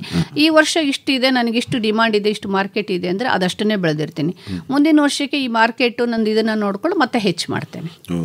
ಹಾಗೆ ಬೇಡಿಕೆ ಆಧರಿಸಿ ನೀವು ಉತ್ಪಾದನೆ ಮಾಡೋರು? ಹೌದು, ಡಿಮಾಂಡ್ ಇದ್ದಂಗೆ. ನಾವು ಯಾವಾಗಲೂ ರೈತರು ಏನು ಯೋಚನೆ ಮಾಡಬೇಕು ಅಂತಂದರೆ ಮಾರ್ಕೆಟಲ್ಲಿ ಯಾವುದು ಡಿಮಾಂಡ್ ಇದೆ ಅದನ್ನು ನಾವು ಬೆಳಿಬೇಕು, ಮತ್ತು ಎಷ್ಟು ಡಿಮಾಂಡ್ ಇದೆ. ಈಗ ಎಲ್ಲರೂ ಎಕರೆಗಟ್ಟಲೆ ಬೆಳೆದು ನಾನು ಮಾರ್ತೀನಿ ಅಂದಾಗ ಸಹಜವಾಗಿ ಅದರ ಬೆಲೆ ಕಡಿಮೆ ಆಗ್ತಾ ಹೋಗ್ಬಿಡ್ತಾರೆ. ಯಾಕೆಂದರೆ ನಾವು ರೈತರು ಮಾಡೋದು, ಅವ್ರು ಬೆಳೆದ್ರು ಅಂತ ನಾವು ಬೆಳೆಯೋಕ್ಕೆ ಹೋಗ್ತೀವಿ. ಅವರಿಗೆ ಈ ವರ್ಷ ಆ ಲಾಭ ಸಿಕ್ತು, ಇಷ್ಟು ಬೆಳೆ ಸಿಕ್ತು, ಮುಂದಿನ ವರ್ಷ ನಾನು ಇದನ್ನೇ ಬೆಳಿತೀನಿ, ನಂಗೆ ಇದಕ್ಕೆ ಲಾಭ ಜಾಸ್ತಿ ಆಗುತ್ತೆ ಅಂತ. ಖಂಡಿತ ಅದು ತಪ್ಪು. ನಾವೇನು ಮಾರ್ಕೆಟಲ್ಲಿ ಏನು ಡಿಮಾಂಡ್ ಇದೆ ಅದಕ್ಕೆ ತಕ್ಕಂಗೆ ನಾವು ಬೆಳಿಬೇಕಾಗತ್ತೆ. ಒಂದು ಸ್ವಲ್ಪ ಹೆಚ್ಚು ಕಮ್ಮಿ ಆಗ್ಬೋದು, ಒಂದು ವರ್ಷ ನಂದು ಸೇಲ್ ಆಗಿರ್ಬೋದು ಜಾಸ್ತಿ, ಆದರೆ ಇನ್ನೊಂದು ವರ್ಷಕ್ಕೆ ಅದು ನಾನು ಕಮ್ಮಿ ಬೆಳೆದಿದ್ದರೆ ಪರವಾಗಿಲ್ಲ. ಅದು ಹೋದ ವರ್ಷ ಜಾಸ್ತಿ ಆಗಿದೆ, ಈ ವರ್ಷ ಕಮ್ಮಿ ಆಗಿದೆ. ನಾನು ಬೆಳೆದು ನಾನು ತಿನ್ನಬೇಕು ಅನ್ನೋದು ನನ್ನ ಆಸೆ ಅಂದರೆ ನೀವು ತಿನ್ನೋದಕ್ಕಾಗಿ ಏನೇನು ಬೆಳ್ಕೊತಾ ಇದ್ದೀರಿ? ಭತ್ತ, ರಾಗಿ ನಾನೇ ಬೆಳ್ಕೊಳ್ತೇನೆ. ಹಾಗೆ ತರಕಾರಿ, ಹಣ್ಣು ಹಂಪಲು, ಎಲ್ಲ ಥರದ ಹಣ್ಣನ್ನು. ಏನೇನು ಇಟ್ಟಿದ್ದೀರಿ ಹಣ್ಣಿನ? ಸೀತಾಫಲ, ರಾಮಫಲ, ಲಕ್ಷ್ಮಣ ಫಲ, ಪೇರ್ಲೆ, ಮಾವು, ಹಲಸು, ಇದೆಲ್ಲ ಇದೆ. ಸೀಬೆ ಬಿಟ್ರಿ? ಸೀಬೆ ಇದೆ, ಪೇರ್ಲೆ. ಸರಿ, ಅಂದರೆ ಎಲ್ಲ ಬಗೆಯ ಹಣ್ಣಿನ ಬೆಳೆಗಳನ್ನು ಕೂಡ ಬೆಳೆದಿದ್ದೀರಿ? ಬಾಳೆಹಣ್ಣು ಎಲ್ಲವೂ ಇದೆ ಅಲ್ವಾ? ಅಂದರೆ ಅಡುಗೆ ಮನೆ ದೃಷ್ಟಿಯಿಂದ ಸ್ವಾವಲಂಬಿ ಆಗ್ಬಿಟ್ಟಿದೆ. ಖಂಡಿತವಾಗ್ಲು. ಸೊಪ್ಪುಗಳು ಸಾಕಷ್ಟಿದೆ. ಒಂದು ಹೊರಗಡೆ ಹೋದರೆ ಒಂದಿಷ್ಟು ಸೊಪ್ಪು ತೊಗೊಂಡು ಬಂದು ಅಡುಗೆ ಮಾಡ್ತಾ ಇರ್ತೀನಿ. ಆ ಅಡುಗೆನ ನಾನು ಉಪಯೋಗಿಸ್ತೀನಿ, ಬೇರೆಯವ್ರಿಗೆ ಕೊಟ್ಟಾಗ ಎಷ್ಟು ರುಚಿಯಾಗಿದೆಯಲ್ಲ, ಎಷ್ಟು ಘಮ ಅನ್ನಿಸ್ತಿದೆಯಲ್ಲ ಅಂತ ಅಂತಾರೆ. ಖುಷಿ ಆಗುತ್ತೆ ಅವಾಗ ನನಗೆ. ಬಾನುಲಿ ಕೃಷಿ ಬೆಳಗು. ಮೈಸೂರು ಆಕಾಶವಾಣಿಯ 90ರ ಸಂಭ್ರಮದಲ್ಲಿ ವಿಶೇಷ ಬಾನುಲಿ ಕೃಷಿ ಬೆಳಗು ಕಾರ್ಯಕ್ರಮ ಇದೇ ತಿಂಗಳ 26ರಂದು ಗುರುವಾರ ಬೆಳಗ್ಗೆ 10 ಗಂಟೆಗೆ ಮದ್ದೂರು ತಾಲೂಕು ಕೊಪ್ಪ ಹೋಬಳಿ ಕೋಣಸಾಲೆ ಶಿವಾರ ಕಾಲೋನಿ ಪಕ್ಕದ ಬಿ ರಾಧಾಕೃಷ್ಣ ಹಾಗೂ ಬಿ ಸಂಧ್ಯಾರಾಣಿ ದಂಪತಿಗಳ ಸಂಧ್ಯಾಕೃಷ್ಣ ನ್ಯಾಚುರಲ್ ಫಾರಂ ತೋಟದಲ್ಲಿ. ನಾನು ರಾಧಾಕೃಷ್ಣ, ನಾನು ಸಂಧ್ಯಾರಾಣಿ. ನಮ್ಮ ತೋಟದಲ್ಲಿ ಬಾನುಲಿ ಕೃಷಿ ಬೆಳಗು ಕಾರ್ಯಕ್ರಮ ಮಾಡ್ತಾ ಇದ್ದೀವಿ. ಎಲ್ಲರೂ ಬನ್ನಿ. ಬನ್ನಿ ನನ್ನ ಗೆಳತಿಯರೇ, ಬನ್ನಿ ಬನ್ನಿ ನನ್ನವರೇ, ಹೊಸ ದಾರಿ ಕಾಣೋಣ, ಹೊಸ ಹಾಡು ಹಾಡೋಣ. ಈ ಬಾರಿಯ ಅತಿಥಿ ಕೋಲಾರ ಜಿಲ್ಲೆ ಶ್ರೀನಿವಾಸಪುರ ತಾಲೂಕು ಕೋಡಿತೆರುವು ಗ್ರಾಮದ ಕೃಷಿಕ ದಂಪತಿ ಕೆವಿ ರೆಡ್ಡಪ್ಪ ಹಾಗೂ ಕೆಎನ್ ಅನುರಾಧ. ನಾಡ ಸೇವೆ ಮಾಡ ಬನ್ನಿ ರೈತ ಮಕ್ಕಳೇ, ಬನ್ನಿ ರೈತ ಮಕ್ಕಳೇ. ಸಮಗ್ರ ತೋಟಗಾರಿಕೆ ಕುರಿತ ತರಬೇತಿ ಈ ಬಾರಿಯ ವಿಶೇಷ. ಜನುಮ ಜನುಮಕ್ಕೂ ರೈತರಾಗಿಯೇ ಹುಟ್ಟುತ್ತ ಬಾಳೋಣ, ಮಣ್ಣಿನಲ್ಲಿಯೇ ಜೀವವನ್ನಿಟ್ಟು ಹಸಿವ ನೀಗುವ ನಾವು ಒಂದುಗೂಡುವ. ಬನ್ನಿ ಬಾನುಲಿ ಕೃಷಿಕರ ಸಂಭ್ರಮದಲ್ಲಿ ನೀವು ಪಾಲ್ಗೊಳ್ಳಿ. ಇದೇ ತಿಂಗಳ 26ರಂದು ಗುರುವಾರ ಮದ್ದೂರು ತಾಲೂಕು ಕೊಪ್ಪ ಹೋಬಳಿ ಶಿವಾರ ಕಾಲೋನಿ ಪಕ್ಕದ ಸಂಧ್ಯಾಕೃಷ್ಣ ಸಹಜ ಕೃಷಿ ತೋಟದಲ್ಲಿ ನಿಮಗಾಗಿ ನಡೆಯಲಿದೆ ನಮ್ಮ ಕಾರ್ಯಕ್ರಮ ಬಾನುಲಿ ಕೃಷಿ ಬೆಳಗು.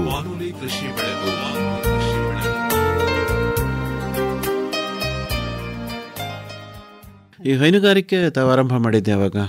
ಹೈನುಗಾರಿಕೆ ಕಳೆದ 8 ವರ್ಷದ ಹಿಂದೆ.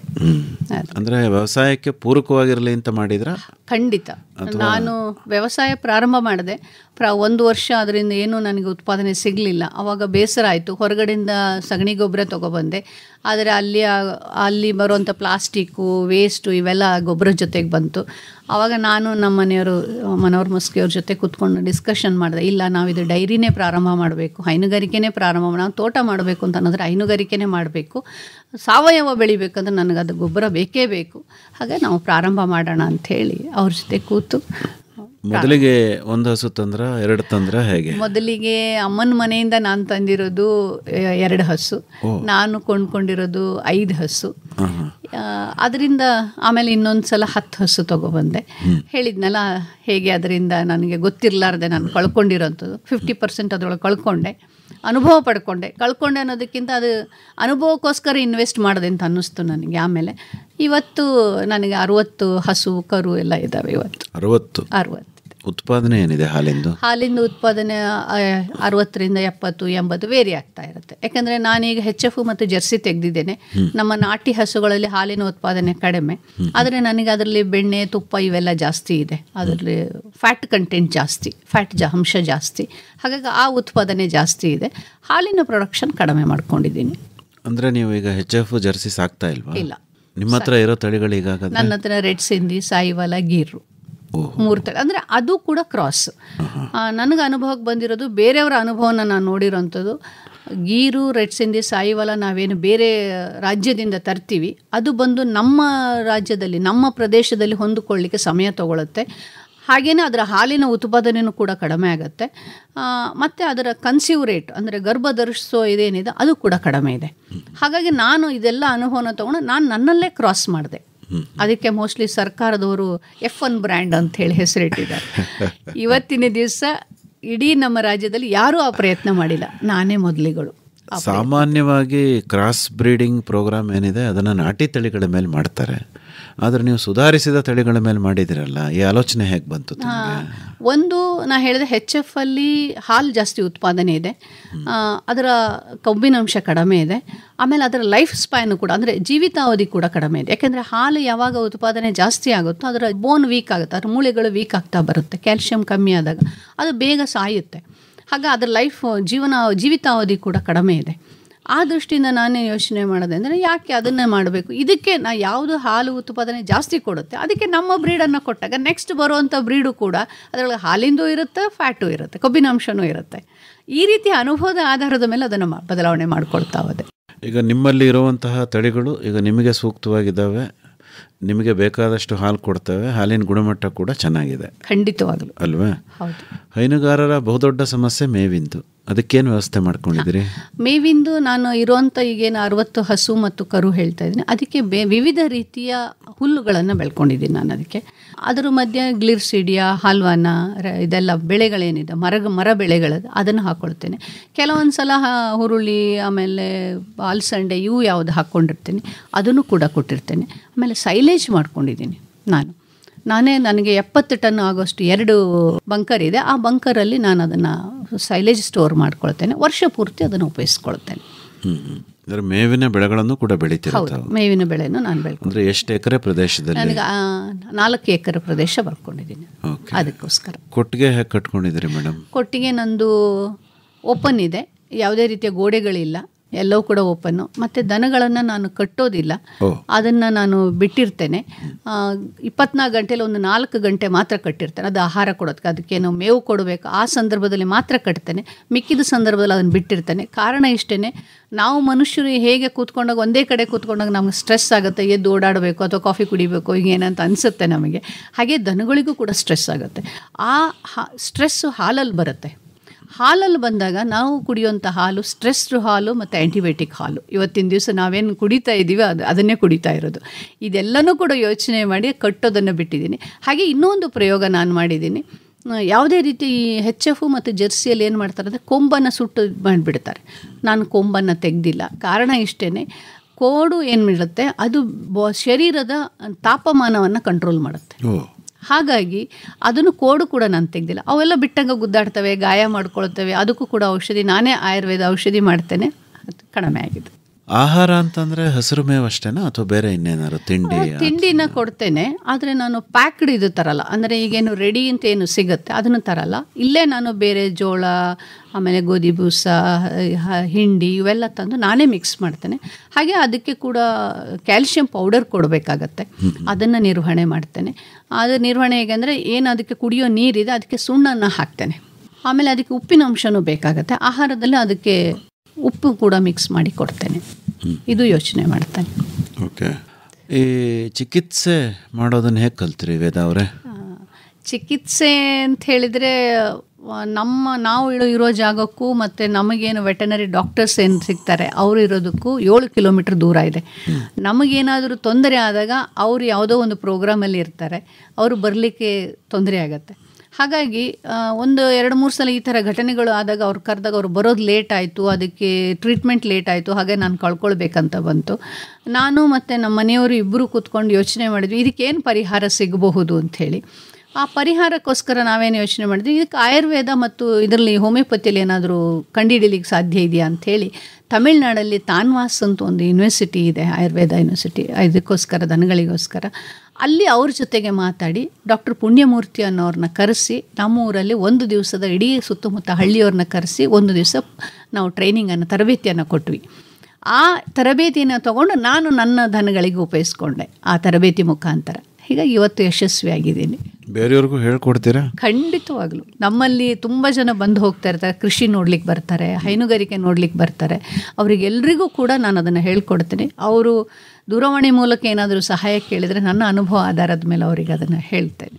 ತಾವು ವಿದೇಶಕ್ಕೂ ಹೋಗಿ ಬಂದಿದ್ದೀರಿ? ಹೌದು. ವಿದೇಶದಲ್ಲಿ ಏನಿದೆ ಅಂತ ಹೇಳಿದರೆ ಹಾಲು ಉತ್ಪಾದನೆ ಇದೆ, ಆದರೆ ಎಲ್ಲದಕ್ಕೂ ಕೂಡ ಅವರು ಚಿಕಿತ್ಸೆಯನ್ನು ಕೊಟ್ಟು ಆ್ಯಂಟಿಬಯೋಟಿಕ್ಕನ್ನು ಜಾಸ್ತಿ ಉಪಯೋಗಿಸ್ತಾರೆ. ಅದನ್ನು ಉಪಯೋಗಿಸಿದಾಗ ಏನಾಗುತ್ತೆ, ಹಾಲಲ್ಲೂ ಅದು ಬಂದಿದೆ. ಅವರ ಹಾಲು ಕೂಡ ನೆದರ್ಲ್ಯಾಂಡಲ್ಲಿ ಅವರ ಹಾಲು ಕೂಡ ರಿಜೆಕ್ಟ್ ಆಗಿದೆ. ಬೇರೆ ದೇಶಗಳಿಗೆ ಹೋಗುವಂಥ ಹಾಲು ರಿಜೆಕ್ಟ್ ಇದೆ. ಹಾಗಾಗಿ ಅವರು ಕೂಡ ಅದರಲ್ಲಿ ಏನಾದರೂ ಬದಲಾವಣೆ ಮಾಡಬೇಕು ಅನ್ನೋದಾಗ ಭಾರತದ ಕಡೆ ನೋಡಿದ್ದಾರೆ. ಭಾರತ ಈ ರೀತಿಯ ಪದ್ಧತಿಯನ್ನು, ಆಯುರ್ವೇದ ಪದ್ಧತಿಯನ್ನು ಅಳವಡಿಸ್ಕೊಂಡು ಮಾಡ್ತಾ ಇದೆ ಅಂತಂದಾಗ ಅವರು ಭಾರತದ ಕಡೆ ನೋಡಿದಾಗ ನಾನು ಇದರ ಅನುಭವವನ್ನು ಪಡ್ಕೊಂಡಿದ್ದೆ ಆಗಲೇ ಟ್ರೈನಿಂಗ್ ತರಬೇತಿಯನ್ನು ತಗೊಂಡು.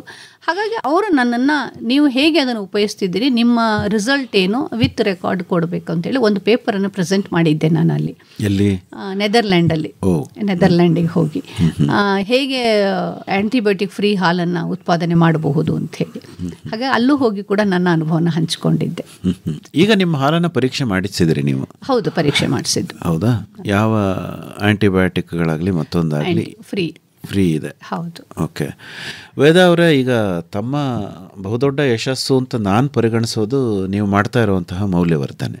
ಅಂದರೆ ಉತ್ಪನ್ನಗಳನ್ನು ನೇರವಾಗಿ ಮಾರಾಟ ಮಾಡ್ದಲೇ ಅದನ್ನು ಒಂದು ಹಂತದಲ್ಲಿ ಫಾರ್ಮ್ ಗೇಟಲ್ಲೇ ಮೌಲ್ಯವರ್ಧನೆ ಮಾಡ್ತೀರಿ. ಈ ಚಿಂತನೆ ಹೇಗೆ ಬಂತು? ಮತ್ತು ನಿಮಗೆ ಗ್ರಾಹಕರನ್ನು ಹುಡುಕೋದು ಸಮಸ್ಯೆ ಅಂತ ಅನ್ನಿಸ್ಲಿಲ್ವಾ? ಹೇಗೆ ಈ ಚಿಂತನೆ ಬಂದಿದ್ದು, ಫಸ್ಟ್ ನಾನು ಯಾವಾಗಲೂ ಏನೇ ಉತ್ಪಾದಿಸಿದ್ರು ಕೂಡ ಫಸ್ಟ್ ನಾನು ನನ್ನನ್ನು ಪ್ರಯೋಗಕ್ಕೆ ಒಳಪಡಿಸ್ಕೊಳ್ತೇನೆ, ಅದನ್ನು ಉಪಯೋಗಿಸ್ತೇನೆ. ಆಮೇಲೆ ನಮ್ಮ ಸುತ್ತಮುತ್ತಲವರಿಗೆ ಕೊಟ್ಟಿರ್ತೇನೆ, ನೋಡಿ ಇದು ಉಪಯೋಗಿಸಿ, ಇದು ನನಗೆ ಬೆನಿಫಿಟ್ ಆಗಿದೆ, ನೀವು ಉಪಯೋಗಿಸಿ ಅಂತ ಹೇಳಿ. ಹೋಮಿಯೋಪತಿ ವೈದ್ಯ ಹಾನಿಮಂತರ ಅವ್ರ ಮೇಲೆ ಅವರೇ ಪ್ರಯೋಗ ಮಾಡ್ಕೊತಿದ್ರು, ಹಾಗೆ ನಿಮ್ಮ ಮೇಲೆ ನೀವೇ ಪ್ರಯೋಗ ನಾನು ಮಾಡ್ಕೊಂಡಿರ್ತೀನಿ. ಇವನ್ನ ಅರಿಶಿನ ಉಪಯೋಗಿಸಿದ್ರು ನಾನು ಅಡಿಗೆಗೆ ಹಾಕಿ ಅದನ್ನು ಔಷಧಿ ಇವತ್ತೇನು ದನಗಳಿಗೆ ನಾನು ಆಯುರ್ವೇದ ಔಷಧಿ ಮಾಡ್ತೀನಿ, ನನ್ನದೇ ಆದಂಥ ಅರಿಶಿನ ಉಪಯೋಗಿಸಿ ಔಷಧಿ ಮಾಡಿರ್ತೇನೆ. ಆದರೆ ನಾನು ಗುಣ ಪಡ್ಕೊಂಡಿದ್ದೀನಿ. ಪ್ರಯೋಗಕ್ಕೆ ಯಜಮಾನರನ್ನೇನು ಪರಿಗಣಿಸ್ಲಿಲ್ವಾ? ಇರ್ತಾರೆ, ಅವರು ಜೊತೆಗಿರ್ತಾರೆ. ಸಂಸಾರ ಅಂತಂದಾಗ ಅವರು ಜೊತೆಗೆ ಸೇರಿನೇ ಮಾಡಿರ್ತೇವೆ. ಓಕೆ, ಹೇಳಿ ಮೇಡಮ್. ಹಾಗಾಗಿ ಆ ರೀತಿಯ ನಾನು ಸುತ್ತಮುತ್ತಲು ಇರೋರಿಗೆ ಅದನ್ನು ಕೊಟ್ಟಿರ್ತೇನೆ. ಅವರು ಅದನ್ನು ಉಪಯೋಗಿಸಿ ನೋಡಿದಾಗ ಹೌದು ಚೆನ್ನಾಗಿದೆ, ಇದನ್ನು ನೀವು ಇದನ್ನು ಮಾರ್ಕೆಟಿಗೆ ತೊಗೊಂಡು ಬರಬಹುದು ಅನ್ನೋಂಥ ಇದನ್ನು ಕೊಟ್ಟಾಗ ನನಗೂ ಕಾನ್ಫಿಡೆನ್ಸ್ ಬೆಳೆಯುತ್ತೆ. ನಾನು ಆ ರೀತಿಯಲ್ಲಿ ಮತ್ತೆ ಅದನ್ನು ಮಾರ್ಕೆಟಿಗೆ ಇದು ಮಾಡಿರ್ತೇನೆ, ಕೊಟ್ಟಿರ್ತೇನೆ, ಮಾರ್ಕೆಟಿಗೆ ಬಿಟ್ಟಿರ್ತೇನೆ. ಅದರ ರಿಸಲ್ಟನ್ನು ನೋಡ್ತೇನೆ, ಯಾರು ಎಷ್ಟು ತೊಗೊಂಡ್ರು, ಯಾವುದು ಹೆಚ್ಚು ಹೋಯಿತು, ಯಾವುದು ಕಡಿಮೆ ಹೋಯಿತು, ಯಾವುದಕ್ಕೆ ಒಳ್ಳೆ ಇದೆ ಅಂಥೇಳಿ ಅದರ ಆಧಾರದ ಮೇಲೆ ನಾನು ಅದನ್ನು ಮಾಡ್ಕೊಂಡು ಹೋಗಿ. ಏನೆಲ್ಲ ಉತ್ಪನ್ನಗಳು ಈಗ ಪಂಚಮ ವೇದ ತೋಟದಿಂದ ಹೊರಗಡೆ ಬರ್ತಾ ಇದ್ದಾವೆ? ಕೊಬ್ಬರಿ ಎಣ್ಣೆ ಬರ್ತಾ ಇದೆ. ಕೊಬ್ಬರಿ ಎಣ್ಣೆ ಅಂದರೆ ಮುಂದೆ ಹೇಳೋರಂತ ಹೇಳಿ. ಕೊಬ್ಬರಿ ಎಣ್ಣೆ ಇದೆ, ಅರಿಶಿನ ಇದೆ, ಶುಂಠಿ ಇದೆ, ಆಮೇಲೆ ಕಾಳುಮೆಣಸು ಇದೆ, ಮತ್ತು ನನ್ನದೇ ಆದಂಥ ಹೇರ್ ಆಯಿಲ್ ಒಂದು ನಾನೇ ತಯಾರು ಮಾಡ್ತೀನಿ. ಕಳೆದ 40 ವರ್ಷದಿಂದ ನಾನು ಉಪಯೋಗಿಸ್ಕೊಂಡು ನಾನು ಅದನ್ನು ಪಡ್ಕೊಂಡ ಮೇಲೆ ಅದನ್ನು ಇವತ್ತು ನಾನು ಮಾರ್ಕೆಟಿಗೆ ಅದನ್ನು ಬಿಟ್ಟಿದ್ದೀನಿ, ಅದನ್ನಂತ ಮಾಡ್ತಾ ಇದ್ದೀನಿ. ಇದಿಷ್ಟು ನನ್ನ ಉತ್ಪಾದನೆ. ಈ ತೆಂಗಿನ ಎಣ್ಣೆ ಅಂದ್ರಲ್ಲ, ಅದಕ್ಕೇನು ಯಂತ್ರಗಳನ್ನು ನಿಮ್ಮ ಜಮೀನಲ್ಲೇ ಇಟ್ಕೊಂಡಿದ್ದೀರಾ ಅಥವಾ ಹೊರಗಡೆ ಮಿಲ್ ಮಾಡಿಸ್ಕೊಂಡ್ಬಂದ್ಬಿಡ್ತೀರಾ? ನಮ್ಮದು ಇದೆ, ಹಾಕ್ಕೊಂಡಿದ್ದೀವಿ ನಾವು ಕೂಡ ಅದನ್ನು. ಆಯಿಲ್ ಪ್ಯೂರಿಫೈಯರ್ ಇದು ಹಾಕ್ಕೊಂಡಿದ್ದೀವಿ, ಅದನ್ನು ಆಯಿಲ್ ಎಕ್ಸ್ಟ್ರಾಕ್ಟರು. ನಾನು ಯಾವುದೇ ರೀತಿಯ ಕೆಮಿಕಲ್ ಬಳಸಲಾರದಿರೋದ್ರಿಂದ, ಸ್ಪ್ರೇ ಏನು ಮಾಡಲಾರದಿರೋದ್ರಿಂದ ಅದನ್ನು ನನ್ನದೇ ಪ್ರೋಸೆಸ್ ಡ್ರೈಯರ್ ಇದೆ, ಡ್ರೈಯರಲ್ಲಿ ಅದನ್ನು ಡ್ರೈ ಮಾಡಿ ಅದನ್ನು ಪೀಸ್ ಮಾಡಿ ಮತ್ತೆ ಅದನ್ನು ನಾವು ಆಯಿಲ್ ಎಕ್ಸ್ಟ್ರಾಕ್ಟ್ ಮಾಡ್ತೀವಿ.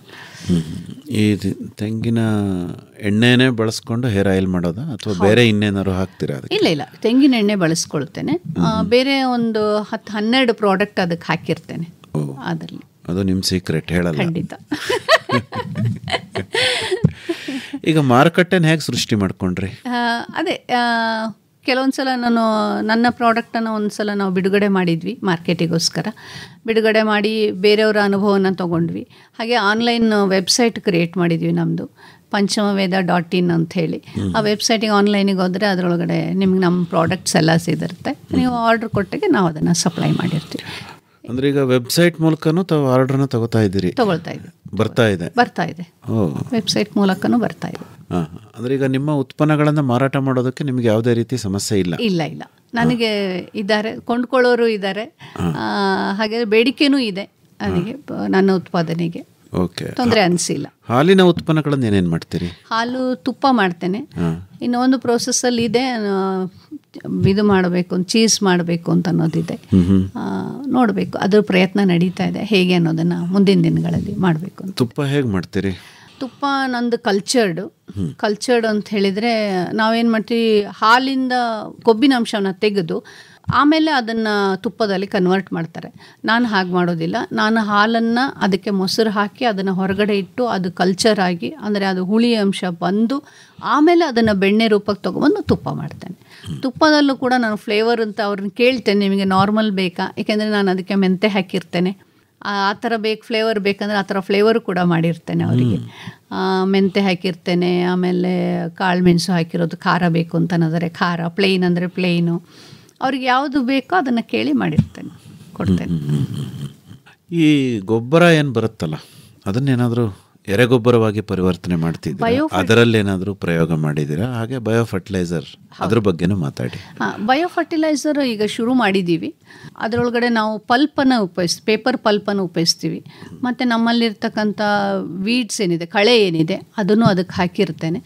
ಹಾಕಿ ಅದ್ರ ಮೇಲೆ ಗೊಬ್ಬರ ಸಗಣಿಯನ್ನು ಹಾಕಿ 1 layer pulp, 1 layer waste, 1 layer ಸಗಣಿ, ಈ ಥರ ಹಾಕಿ ಅದನ್ಗೆ ಎರೆಹುಳ ಬಿಟ್ಟು ಮತ್ತು ಅದರದ್ದು ಪ್ರಾಡಕ್ಟ್ ಏನು ಅದನ್ನು ತೊಗೊಳ್ತು, ಬಯೋ ಫರ್ಟಿಲೈಸರ್ ತೊಗೊಂಡು ಆಮೇಲೆ ಅದಕ್ಕೆ ನಾವು ಟ್ರೈಕೋಡರ್ಮ, ಸೂಡೋಮೋನಾಸು, ಈ ಥರ ವ್ಯಾಮ್, ಈ ಥರ ಇದನ್ನು ಉಪಯೋಗಿಸಿ ನಾವು ನಮ್ಮ ತೋಟಕ್ಕೆ ಉಪಯೋಗಿಸ್ತಾ ಇದ್ದೀನಿ. ಈಗ ಇನ್ನು ಮುಂದೆ ಅದನ್ನು ಮಾರ್ಕೆಟಿಗೆ ಬಿಡಬೇಕು, ಪಂಚಮವೇದ ಬ್ರ್ಯಾಂಡಲ್ಲಿ ಅಂತ ಯೋಚನೆ ಇದೆ. ಎರೆಗೊಬ್ಬರನೂ ತಯಾರು ಮಾಡ್ತೀರಾ? ಇಲ್ಲ, ಬಯೋ ಫರ್ಟಿಲೈಸರ್ ಇದೆ ಅಷ್ಟೇನೇನಾ? ಈಗ ನಿಮ್ಮ ಬದುಕನ್ನು ನೀವೇ ಹಿಂತಿರುಗಿ ನೋಡಿದ್ರೆ, ಆರಂಭ ಮಾಡಿದಾಗ ಹೇಗಿದ್ರಿ, ಈಗ ಹೇಗಿದ್ದೀರಿ, ನಿಮ್ಮನ್ನು ನೀವು ಹೇಗೆ ವಿಶ್ಲೇಷಣೆ ಮಾಡ್ಕೋಬೋದು? ಆರಂಭ ಮಾಡಬೇಕು ಅನ್ನೋದಿತ್ತು, ಏನಾದರೂ ಒಂದು ಮಾಡಬೇಕು ಅಂಥೇಳಿ. ಅಂದರೆ ನನಗೆ ಆದಷ್ಟು ನಾನು ಒಂದು 25 ವರ್ಷ ಕೃಷಿ ಭೂಮಿಯಿಂದ ಹೊರಗಿದ್ದೆ. ತಾಯಿ ಮನೆಯಲ್ಲಿ, ತಂದೆ ಮನೆಯಲ್ಲಿ ಇದ್ದಾಗ ಮಾತ್ರ ಕೃಷಿ ಬಗ್ಗೆ ನೋಡಿರೋದು. ಆಮೇಲೆ ಮದುವೆ ಆಗಿ ಹೋದ ಮೇಲೆ ಕೃಷಿ ಬಗ್ಗೆ ಏನೂ ನೋಡಿರಲಿಲ್ಲ. ಬೇರೆ ಬೇರೆ ವ್ಯವಹಾರಗಳನ್ನ ಮಾಡ್ತಾಯಿದ್ದೆ. ಉದಾಹರಣೆ, ನಾನು ಬ್ಯೂಟಿ ಪಾರ್ಲರ್ ಕೂಡ ಓಪನ್ ಮಾಡಿದ್ದೆ. ಅದರಲ್ಲೂ ಕೂಡ 10 ವರ್ಷದ ಅನುಭವ ಇದೆ ನನಗೆ. ಹಾಗೆ ಒಂದು ಸೊಸೈಟಿ ಕೂಡ ನಾನು ನಿರ್ವಹಣೆ ಮಾಡಿರೋ ಅನುಭವ ಇದೆ. ಪ್ರಿಂಟರ್ದು, ಕಾಟ್ರೇಜು ಮತ್ತು ರೀಫಿಲ್ ಅದರದ್ದು ಮ್ಯಾನುಫ್ಯಾಕ್ಚರಿಂಗ್, ಅದರದ್ದು ಪಾರ್ಟ್ಸ್, ಅದರದ್ದು ಅನುಭವ ಇದೆ ನನಗೆ. ಹಾಗೆ ಒಂದು ಆಯುರ್ವೇದ ಸೆಂಟರ್ ಅಂತ ಓಪನ್ ಮಾಡಿದೆ, ಓಜಸ್ ಅಂಥೇಳಿ, ಅದರದ್ದು ಕೂಡ ಅನುಭವ ಇದೆ. ಇವೆಲ್ಲ ಹೊರಗಡೆಯ ಏನು 20-25 ವರ್ಷದ ಅನುಭವ ಪ್ಲಸ್ ಆಮೇಲೆ ನಾನು ಕೃಷಿಗೆ ಬಂದಿರೋವಂಥದ್ದು. ಅದನ್ನು ನೋಡಿದಾಗ ತುಂಬ ತೃಪ್ತಿಯಾಗಿ ನಾನು ಇರೋದು ಇವತ್ತು ಕೃಷಿಯಲ್ಲೇ ಕೂಡ, ಹೈನುಗಾರಿಕೆ ಮತ್ತು ಕೃಷಿಯಲ್ಲಿ. ಹಿಂದಿನ ನೋಟ ನೋಡಿದಾಗ ಇವೆಲ್ಲವೂ ಕೂಡ ನನಗೆ ಅನುಭವ. ಈ ಅನುಭವದ ಆಧಾರದ ಮೇಲೆ ನಾನಿವತ್ತು ಇಲ್ಲಿ ಕೃಷಿಯಲ್ಲಿ ನಾನು ಅದನ್ನು ತೊಡಗಿಸ್ಕೊಳ್ತಾ ಇದ್ದೀನಿ. ಸಂತೋಷ ಇದೆ ನನಗೆ. ಅಲ್ಲ, ಕೃಷಿಯಲ್ಲಿ ಯಶಸ್ವಿ ಆಗಬೇಕು ಅಂತಲೇ ಆದರೆ ಏನು ಗುಣಗಳನ್ನು ನಾವು ಮೈಗೂಡಿಸ್ಕೋಬೇಕಾಗತ್ತೆ ಅಂತೀರಿ? ಕೃಷಿ ನಾವು ಮಾಡಬೇಕು ಅಂತ ಅನ್ನೋದಾದರೆ, ಒಂದು ನಾನು ನನ್ನ ಈ ಇಷ್ಟು ಅನುಭವದಲ್ಲಿ ಕಲ್ತಿರೋದು, ನಾವು ಪ್ಲ್ಯಾನ್ ಇನ್ ಡೀಟೇಲ್, ಪ್ಲ್ಯಾನನ್ನು ನಾವು ಡೀಟೇಲಾಗಿ ಮಾಡಬೇಕು.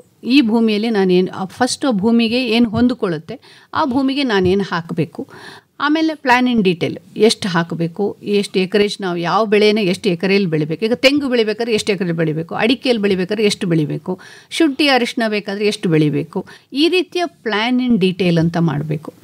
ಆಮೇಲೆ ಪ್ಲ್ಯಾನ್ ಇನ್ ಎಕ್ಸಿಕ್ಯೂಷನ್ ಅಂತಿರುತ್ತೆ. ಅಂದರೆ ಅದನ್ನು ಪ್ಲ್ಯಾನನ್ನು ಎಕ್ಸಿಕ್ಯೂಟ್ ಮಾಡಬೇಕು ಅಂತ ಅನ್ನೋದ್ರೆ ಅದನ್ನು ತರಬೇಕು, ಅದನ್ನು ಬೆಳೆಸಬೇಕು, ಅದಕ್ಕೆ ಗೊಬ್ಬರ ಹಾಕಬೇಕು, ಇದು ಎಕ್ಸಿಕ್ಯೂಷನ್. ಆಮೇಲೆ ಅದರೊಳಗಡೆ ಎಕ್ಸಿಕ್ಯೂಷನ್ ಆದಮೇಲೆ ಅದು ಹೇಗೆ ಆಗಿದೆ ಅದನ್ನು ನಾವು ನೋಡಬೇಕು.